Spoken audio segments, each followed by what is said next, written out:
Bruxelles a froncé les sourcils et puis François Hollande et son gouvernement finalement ont décidé de rectifier le tir. Est-ce que c'est pas la preuve que le gouvernement français n'a plus sa liberté, sa souveraineté budgétaire?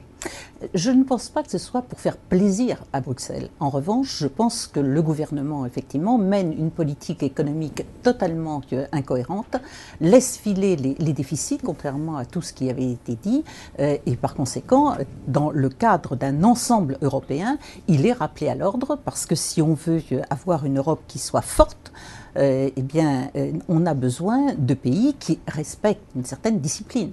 Quel est l'intérêt aujourd'hui de l'Europe? L'Europe, c'est de permettre à des pays qui sont développés technologiquement, socialement, etc., de se mettre ensemble pour mieux résister à la concurrence internationale. Aujourd'hui, l'unité économique, en quelque sorte, ce sont des ensembles ou des pays qui pèsent à peu près 1 milliard d'habitants. Il est évident que dans ce cadre, un pays, mettons comme la France, avec ses 65 millions d'habitants, même si nous avons l'histoire qui est la nôtre, même si nous avons les atouts qui sont les nôtres, n'a pas la possibilité de résister. Il faut donc faire un ensemble. Et c'est ça l'idée de l'Europe, avoir un ensemble de 500 millions d'habitants qui permettent de discuter, de négocier avec des puissances importantes. Est-ce que les faits ne sont pas en train de tempérer votre analyse, votre constat, puisque on voit que l'excès de rigueur pénalise la croissance, des économistes s'en inquiètent. Hier, le moral des patrons allemands était en forte baisse et inquiète d'ailleurs les milieux boursiers, ça a surpris un peu tout le monde. Est-ce que l'excès de rigueur n'est pas un mal plus qu'un bien ? Le problème n'est pas l'excès de rigueur. Le problème est de savoir si on est capable de garder une certaine compétitivité. Le problème, effectivement, c'est que les pays émergents dont je parlais, la Chine, l'Inde, les pays d'Amérique latine, etc., eux ont énormément progressé. Alors c'est vrai qu'ils ont une croissance beaucoup plus importante que la nôtre, mais il faut dire qu'ils partent de tellement bas qu'il est facile, effectivement, d'avoir une croissance à 2 chiffres, tandis que nous, qui sommes déjà à un niveau économique élevé, pour faire un petit peu plus, c'est quelque chose de beaucoup plus difficile. À cela s'est ajoutée effectivement une crise qui, depuis 2008, a fait éclater un certain nombre de bulles et a souligné que finalement, depuis longtemps, nous jouons non pas à développer véritablement notre économie, c'est-à-dire notre industrie, etc., mais que nous utilisons des opportunités pour ne rien changer à notre modèle, alors même qu'il n'est plus équilibré.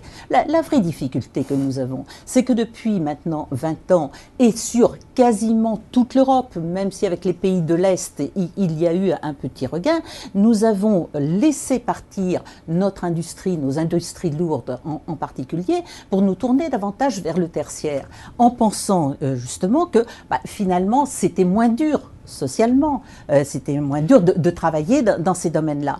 Dans le même temps, nous avons voulu continuer d'améliorer notre protection, en particulier notre protection sociale. Nous nous sommes ouverts très largement aux autres. Nous avons dépensé plus que nous ne produisions. Non, mais et aujourd'hui, le véritable problème, d'accord sur les causes, mais la brutalité du redressement, est-ce que ça ne se retourne pas contre nous? Alors, le problème, c'est que ça ne se retourne pas contre l'ensemble de l'Europe. Regardez, par exemple, ce qui se passe chez un certain nombre de nos voisins. Je mets même de côté l'Allemagne, mais regardez l'Espagne, regardez le Portugal, regardez l'Irlande, c'est-à-dire des pays qui ont eu les plus grandes difficultés, qui ont été vraiment à la traîne de l'Europe, en l'espace de quelques années, avec une politique dure, certainement pour les populations, mais très déterminée. Aujourd'hui, ils ont réussi à repartir, et ce sont des pays dont le taux de chômage baisse considérablement.